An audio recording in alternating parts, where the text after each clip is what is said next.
Même si son grand frère était sur l'île d'hôpital là-bas, il me dit non que photo là, si je monte à mon... Pasteur Tchoumou, Oui, Roland. voici donc l'histoire de notre sœur venue sur ce plateau. Elle affirme qu'elle a fait la rencontre de son époux, M. Oulaï, qui aujourd'hui n'est plus. Donc, après avoir rencontré ce dernier, quelque temps après, ils ont décidé de se mettre ensemble, d'officialiser leur relation. Ils ont seulement fait que le mariage traditionnel. Ce mariage leur a donné d'avoir donc un enfant ensemble. M. Oulaï avait des entreprises qui prospéraient. Tout allait bien, comme sur des rails, jusqu'à ce qu'un jour, il puisse commencer à connaître des moments difficiles. Ces entreprises vont donc chuter. Et elle, en tant qu'épouse, s'est battue justement pour maintenir la stabilité financière de son époux. Les choses ayant commencé à aller bon train, elle était au travail quand un soir, elle fut interpellée par la fille de ménage pour lui dire que son époux ne se porte pas bien. Elle a couru de toutes ses forces. Quand elle est arrivée, malheureusement, il n'était pas en bonne santé, donc il a été transféré à l'hôpital le plus proche. Elle, en tant qu'épouse, va interpeller donc son frère et d'autres membres de la famille pour qu'ils soient informés de l'état de santé de son époux. Il se rapproche, mais ce que j'oubliais de dire, c'est que bien avant, M. Oulaï avait demandé la permission de son épouse pour que son jeune frère vienne rester chez eux à domicile pour des préparations, parce que d'après ce qui a été dit, il devait faire des tests de football. Arrivé dans leur domicile, le petit frère de son mari va commencer à lui faire des attouchements, des avances qu'elle va refuser catégoriquement. Informé, son mari va lui dire que c'était juste de l'amusement et que ce dernier était en train de taquiner avec elle. Elle ne va pas apprécier cette attitude, elle va prendre donc ses distances jusqu'à ce que finalement son mari, après une courte maladie, décède. Ce dernier, donc, ayant appris que son frère est décédé, il va revenir maintenant à la charge et dit à Dame Marie de devenir maintenant son épouse, car dans leur religion ou bien dans leur coutume, lorsque le frère n'est plus, le frère qui suit a pour obligation de prendre soin de sa famille ou de la famille du défunt, c'est-à-dire d'épouser son épouse, de prendre son épouse et de s'occuper des enfants. Dame Marie dit qu'elle ne peut pas accéder à cette décision parce que elle, sa foi chrétienne, ne lui permet pas de marcher selon ses us et coutumes. Elle a donc supplié ce dernier de revoir sa position, mais il refuse d'entendre raison. Grave, il a fait mettre dehors et s'est accaparé de tous les biens, l'héritage qu'avait laissé son frère. Il acceptera uniquement de lui laisser une part de l'héritage si Dame Marie accepte de coucher avec lui, mieux de devenir son épouse. Elle est venue sur ce plateau pour qu'on puisse l'aider à trouver un point d'accord. Vous avez suivi l'histoire avec nous? Oui, j'ai suivi On l'histoire. peut laisser venir la personne invitée Voilà.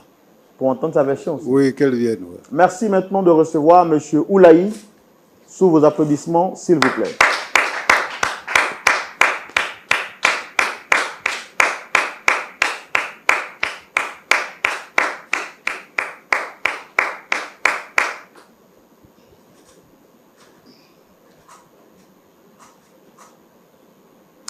Monsieur Oulaï, bonsoir. Bonsoir. Vous allez bien? Oui, ça va. J'aime très bien la tenue que vous avez arborée. C'est une tenue du terroir africain, Oui, je pense, de l'ouest de la Côte d'Ivoire. En tout cas, c'est une tenue qui vous va très bien. Ah, merci. Et puis, ça montre que vous êtes très attaché à votre culture. D'accord. Je suis Roland Sambo, présentateur de l'émission. Le pasteur Jean-Yves Tchoumou est juste en face de nous. Et on n'est pas seul sur ce plateau, on est trois, vous pouvez le remarquer.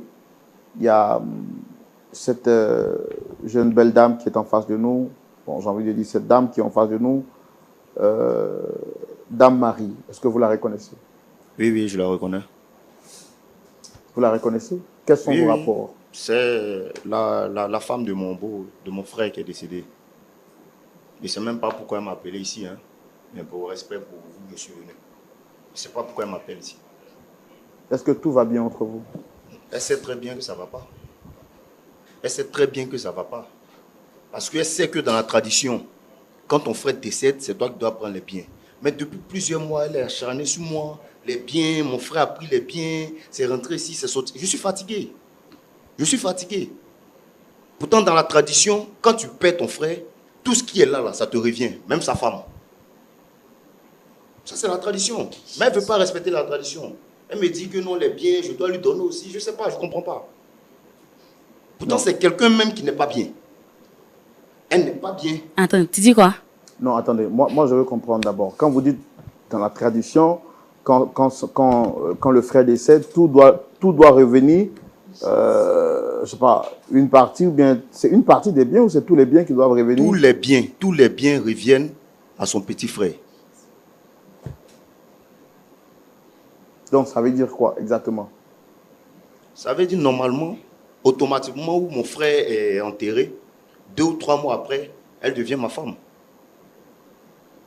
Donc pour vous, on se marie par décret ou bien par héritage, ou on se marie par amour?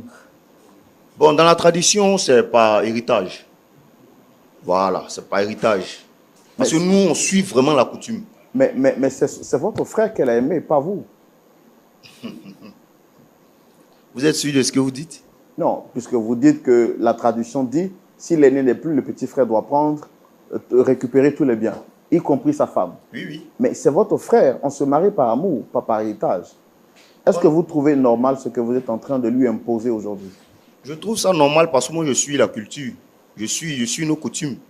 Donc, je trouve ça très, très normal. Bon, je pense que je vais lui laisser la parole pour qu'elle dise quand même quelques mots. Et par la suite, on pourra comprendre exactement ce que vous pouvez dire. Madame, vous avez la parole. Anderson. Faut parler. C'est forcé. Il te pose la question, c'est forcé. Jésus. Bon, Tu viens de dire c'est tout. Allons doucement, Moi, allons doucement. je suis chrétienne. Allons doucement. Je suis Est-ce chrétienne. que quand elle vous a relaté les faits, elle vous a dit que nous avons couché ensemble? Est-ce qu'elle vous a dit que nous avons couché ensemble? Non, je ne comprends pas. Ah, c'est pour ça que je dis cette femme-là, c'est une sorcière. Eh, Elle a otibaye. toi-même. C'est une sorcière. Je dis toi-même. Avant le mariage avec mon frère, elle allait rencontrer un homme. Est-ce qu'elle vous a dit? Non, je ne comprends pas. Expliquez-moi, qu'est-ce qu'il y a? Qu'est-ce qui se passe exactement? Mais elle est très infidèle. Elle est très infidèle depuis le village. Anderson. Nous avons fait des réunions, tout et tout. Elle est infidèle. Anderson, je suis infidèle. J'ai même couché avec elle. Maintenant, je reviens, que mon frère n'est plus là pour qu'on continue ce qu'on a commencé. Tu refuses. Bon, tu refuses pourquoi? Est-ce que c'est nouveau? Ce n'est pas nouveau. Donc, je lui ai dit, soit tu deviens ma femme, soit tu n'auras rien de l'héritage. Il n'y a pas de discussion. On n'est pas là pour discuter. Anderson, c'est vrai que tu as de la famille à l'étranger là-bas. Au village aussi, là, c'est versé là-bas. C'est moi tu veux. Attendez, madame, moi j'ai entendu des choses sur ce plateau, je voudrais comprendre. Vous êtes venue sur ce plateau en tant que victime. Moi, je Oui. vous ai regardé, j'ai compassion pour vous. Parce que je me dis que vous êtes une veuve, vous avez perdu votre époux et votre belle famille est en train de vous faire vivre l'enfer sur terre. Est-ce que ce que M. Anderson Oulaï vient de dire, ces deux allégations qu'il porte contre vous, sont avérées, madame? Je peux m'expliquer. Bien. Photo de supermarché, il est en train de parler de ça aujourd'hui. L'homme que je suis allé croiser au supermarché, là, j'étais avec l'homme là, avant de croiser son frère. Quand ça a commencé à être sérieux entre moi et puis Oulaï là, c'est comme ça que j'ai donné rendez-vous au monsieur au supermarché pour lui dire que toi et moi là, c'est fini entre nous. Dans fini entre nous là, le monsieur dit, il veut pas. Et c'est comme ça, le monsieur m'a embrassé. Séance tenante, lui était là-bas, il était dans le supermarché, il a pris la photo. Ça, c'était embrassé de revoir. C'était embrassé de revoir. Oui, c'était embrassé de revoir. Et c'est la photo là, il a pris, il m'a fait chantage là jusqu'à... Même si son grand frère était sur l'île d'hôpital là-bas, il me dit non que photo là, si je monte à mon grand frère va mourir. Donc c'est mieux que tu fais ce que moi je veux là. Frère Roland, mettez-vous. Mettez-vous à ma place. Non, je ne peux pas me mettre à votre place. C'est votre histoire, c'est vous qui la vivez. Ne me demandez pas de me mettre à votre place. Expliquez-moi. Moi, je suis là pour vous écouter. Allez-y. C'est comme ça que ça s'est passé. Il vous a dit quoi exactement, madame? Il vous a dit que si vous ne refusez pas... Si je refuse, oui. Il va montrer la photo à mon mari. Comme je suis une bonne chrétienne, j'ai dit que faut pas, mon mari va mourir. J'aurai la mort de mon mari sur ma conscience. C'est pourquoi, toi, Dieu te voit. Est-ce que tu sais qu'au village, on dit que c'est toi qui as tué mon frère? Est-ce que tu sais? C'est qu'on est dedans. On est deux, nous deux. Non, je te demande, est-ce que tu sais? Parce que tu es mon frère, j'ai l'impression que tu ne connais pas nos traditions, tout et tout. La femme de mon frère, c'est ma femme. Qu'est-ce que tu ne comprends pas? Est-ce que depuis je viens, je te fais des avances, je te fais des avances là? Est-ce que mon frère m'a appelé pour me dire quelque chose? Il ne peut pas t'appeler. Pourquoi? Tu sais pourquoi il ne peut pas t'appeler?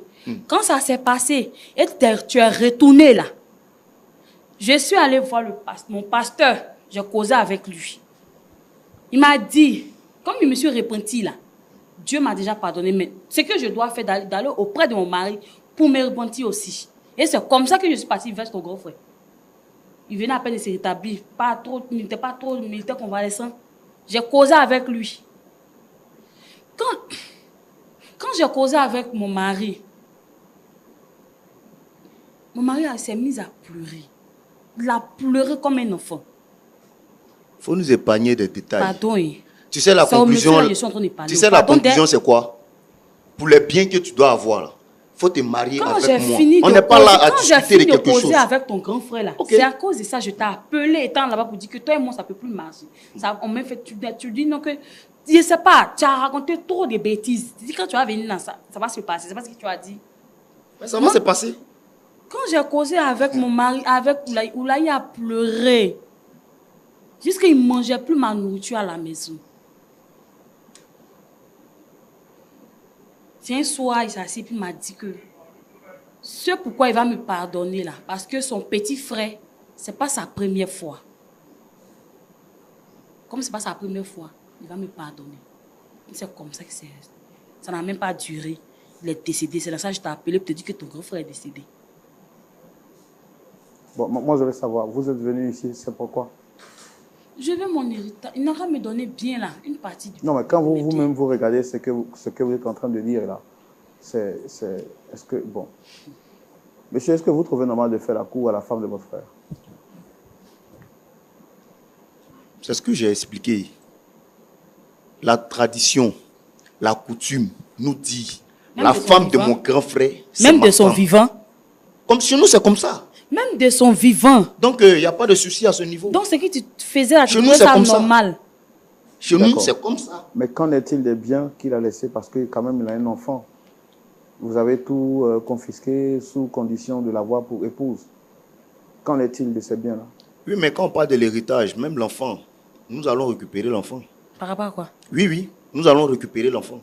Parce que l'enfant ne peut pas rester avec une sorcière, ce n'est pas possible. Je suis sorcière aujourd'hui. Oui. Il y a beaucoup de choses au village qui se disent. Mais moi, comme j'ai eu une relation avec elle, je mets ça à dos pour dire que bon, je vais la prendre comme épouse. Anderson, je suis sorcière aujourd'hui. Sinon, au village, les gens ne veulent même pas entendre parler d'elle-même.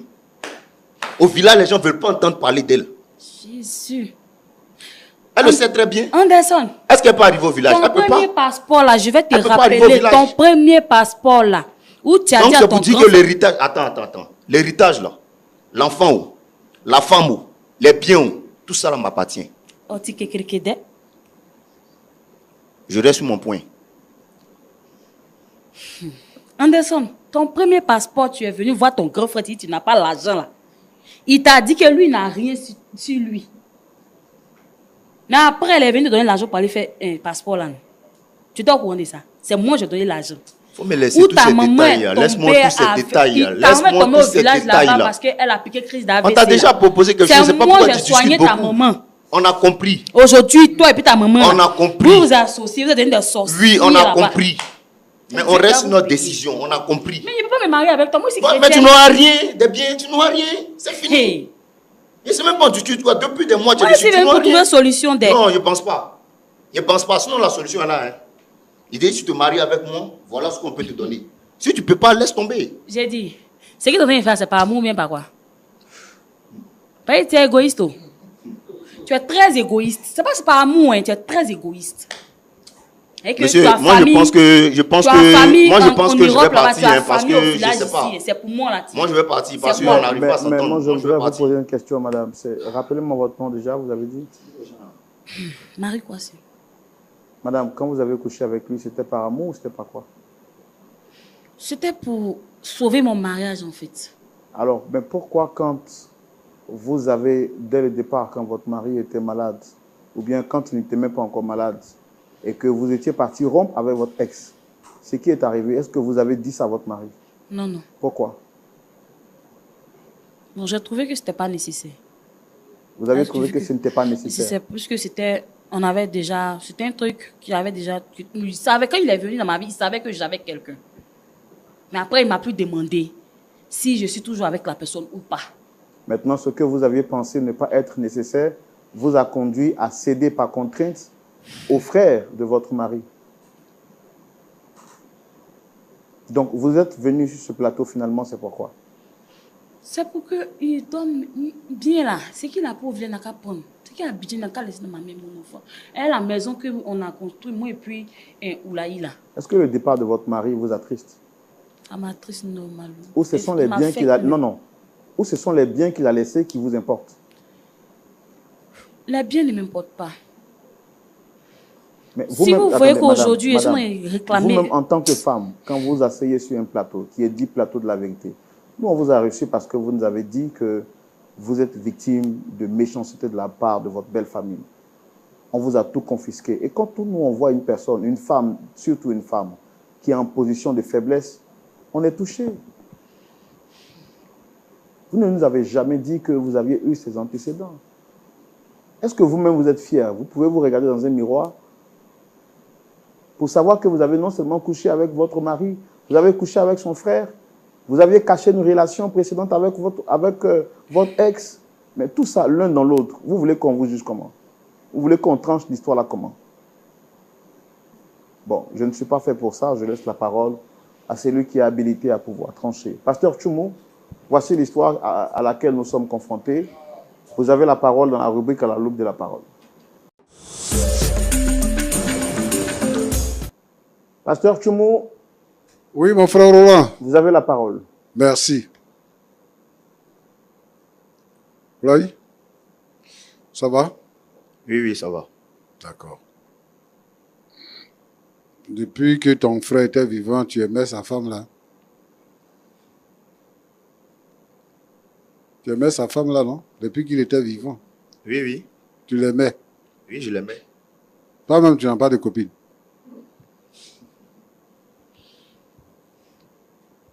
Non, j'avais pas de copine. Et actuellement là? Actuellement, j'ai une femme. Ah, tu as une femme? Oui, oui. Et tu résides où? Au village? Non, actuellement, je suis en Europe. Donc, c'est à cause du décès que je suis venu. Donc, tu vas épouser 2 femmes en Europe là-bas, tu vas partir avec celle-là aussi? Non, pourquoi? Elle va rester ici. Elle va rester ici et puis de temps en temps... Toi, tu dis ici qu'elle est infidèle. Tu vas la marier, tu vas la laisser ici pour aller t'asseoir en Europe. Tu as résolu quoi? Ça fait partie de l'héritage, non? Est-ce qu'on refuse l'héritage? Ou bien, on ne refuse pas l'héritage. On ne refuse pas l'héritage. Ça dit que ce que tu veux faire, c'est que quand tu es là-bas, tu as femme, quand tu viens ici, tu as femme. C'est ça? Oui, oui. D'accord. Donc, votre coutume dit que si ton frère a sa femme, c'est ta femme. Oui, oui. Donc, toi, ta femme que tu as là-bas là aussi, là, ton petit frère peut la chercher? Oui. Mais je vous dis, c'est la coutume. Moi, je dis donc, pas dessus. Hein. Tu n'es pas jaloux, ça ne te fait rien? Je suis un Africain, je suis ce qu'on me dit. Moi, je suis la tradition. De toute façon, toi, tu es égoïste là. Moi, ma femme, c'est la femme de mon petit frère. Ça, c'est pas un souci. Ça, c'est pas un souci. Roland, c'est glaçant hein, quand même. D'accord. Donc, c'est la condition. Il faut qu'elle devienne ta femme avant de bénéficier de tout ce qu'elle a souffert avec ton grand frère. Oui, c'est la seule condition qu'elle a. D'accord. Je suis catégorique dessus. Hein. Il n'y a rien d'autre derrière, on ne peut rien faire. Non, non. On ne peut rien faire. D'accord, j'ai compris, je te reviens. Ok. Marie, Kwasi, Oui, papa, pasteur. tu dis quoi? Tu es chrétienne? Oui, oui. Tu es évangélique, quoi? Tu es protestant, toi? Ou bien tu es catholique? Je suis catholique. Tu es une bonne chrétienne. Hein? Donc, actuellement, le problème dont on est en train de régler, toi, c'est que tu as 3 gars dedans. Hein? Eh, Où on est assis ici, là? Madame la bonne chrétienne, tu as 3 gars. Le gars avec qui tu étais là.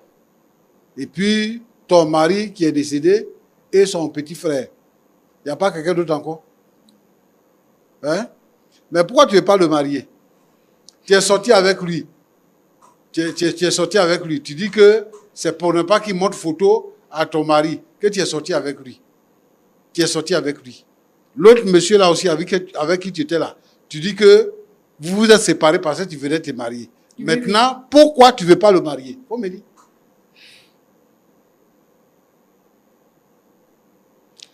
Papa, je ne vais pas le marier. Eux là, leur tradition, ça ne m'arrange pas. Ils ne vont pas à l'église. Moi, je suis chrétienne. Eux là, je ne sais pas comment je vais expliquer. Je ne sais pas si elle dit c'est fétichisme. Je ne sais pas. C'est dans les mains là-bas. Ils ne vont pas à l'église. Petit truc là, ils vont le sang. Papa, je ne peux pas me marier avec lui. En tant que mon mari, Oulaï, quand il était là, il partait à l'église. Je ne peux pas me marier avec lui. Si lui, il avait la crainte de Dieu, là, il n'allait pas me faire la cour jusqu'à prendre preuve contre moi. Il n'avait pas la crainte de Dieu. Marie, j'ai expliqué à mon mari. Mon mari m'a dit, il va me pardonner parce que il connaît son petit frère, c'est son travail. C'est-à-dire qu'il passe son temps à draguer femme de ses frères. Tu as quelqu'un dans ta vie présentement? Non. Parce, à cause de tout ça, je ne veux même plus me remarier. Je préfère rester comme ça. Aller à l'église. Tu as quel âge et puis puis- tu ne veux plus te remarier? Papa, actuellement, j'ai 34 ans. Oui, mais moi je suis en train de dire qu'à 34 ans là, quand tu dis que tu as pu te remarier là, ça veut dire quoi? Parce que toi-même, tu sais que tu as besoin de garçons. Je sais. Donc quand tu dis que tu as pu te remarier là, c'est pour faire quoi?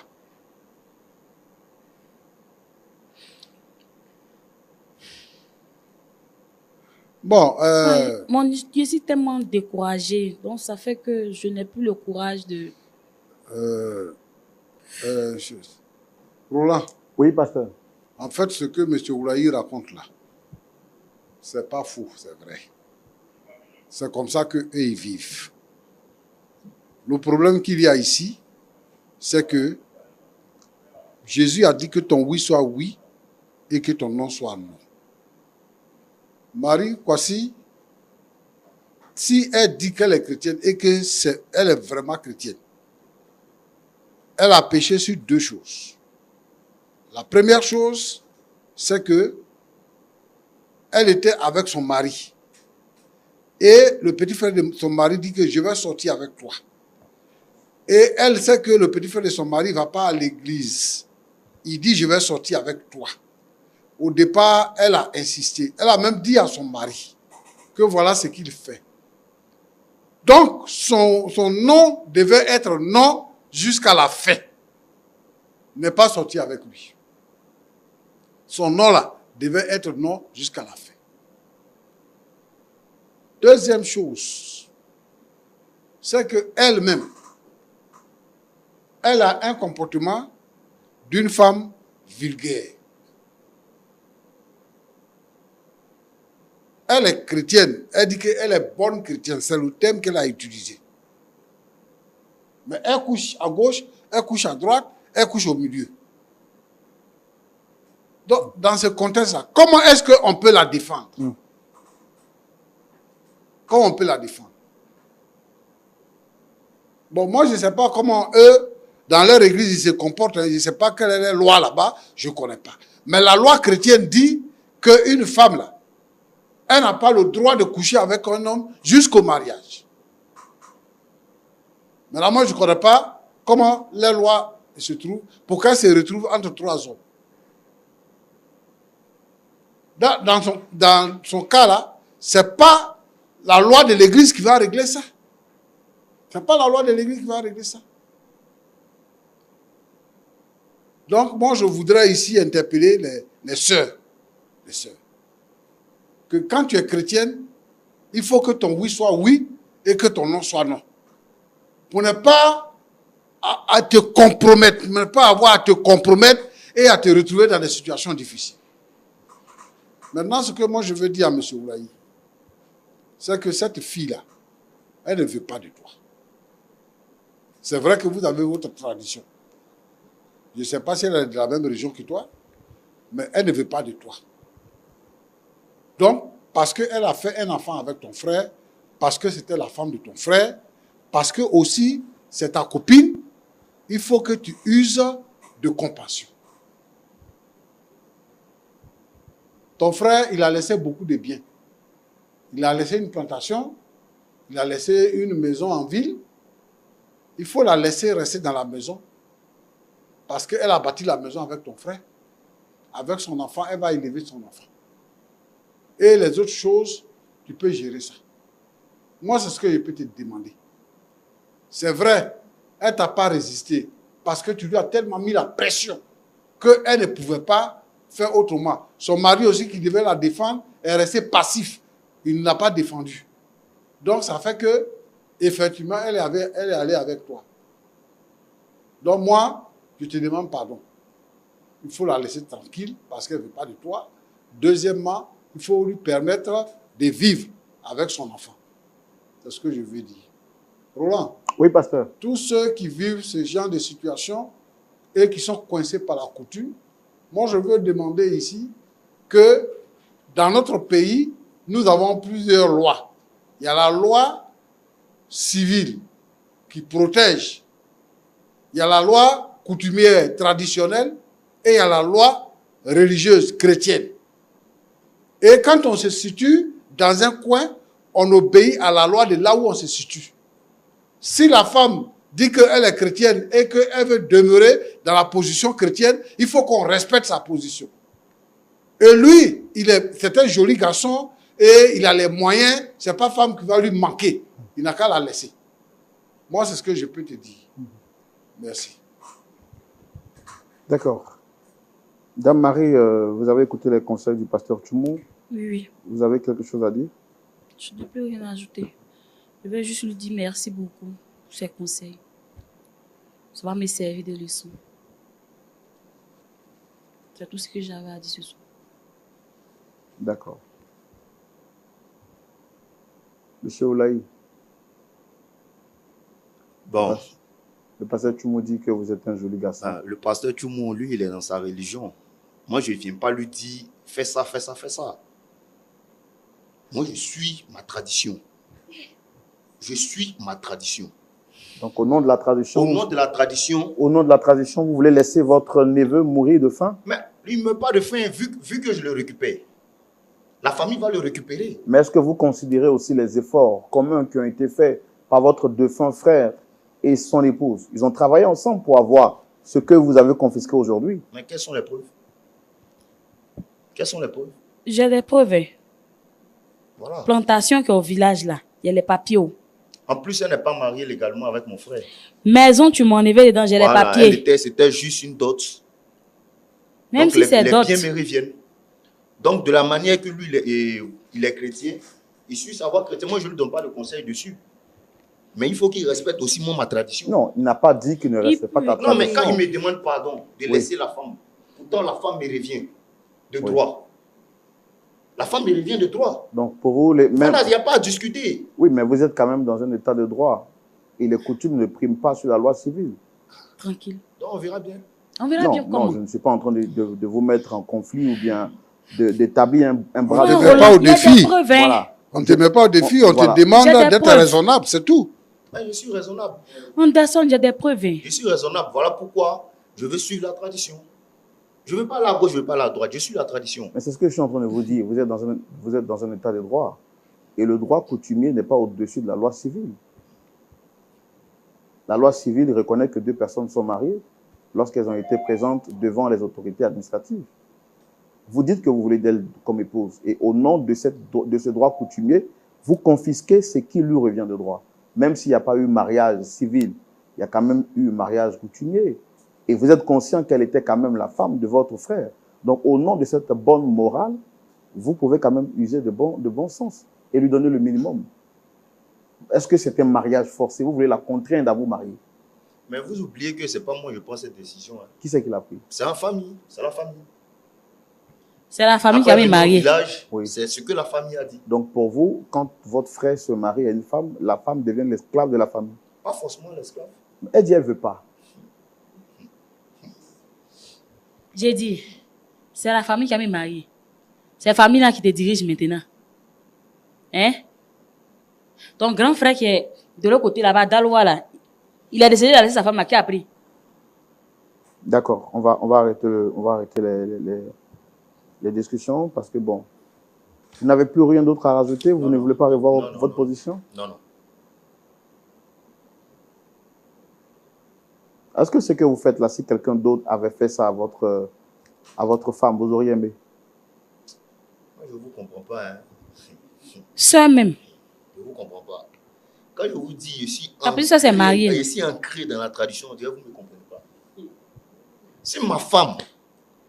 Bon, je ne veux pas dire si elle était décédée, mais si ma femme, si je ne suis plus là, mon frère va prendre ma femme, j'ai déjà dit.